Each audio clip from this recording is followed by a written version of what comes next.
La vida son ciclos. Las etapas que conforman nuestro sentido ayudan a crear la significación de toda realidad o institución.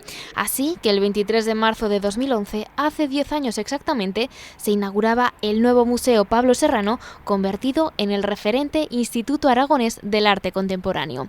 Entre 2011 y 2021, el Pablo Serrano ha acogido nada menos que casi 100 exposiciones diferentes, con sus peculiaridades, sus valores y sus historias. Este es un instituto de arte y cultura contemporáneo que es algo más que un museo.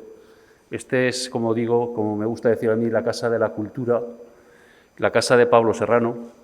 Apoyo a artistas creadores, inclusión de toda la familia y muchas actividades más. El Instituto Aragonés del Arte Contemporáneo también se ha abierto un canal en la red social TikTok para llegar a más clientes potenciales, porque la importancia de la cultura hace que siempre haya que apostar por ella. La cultura es un alimento imprescindible para asimilar un presente marcado por una pandemia impensada.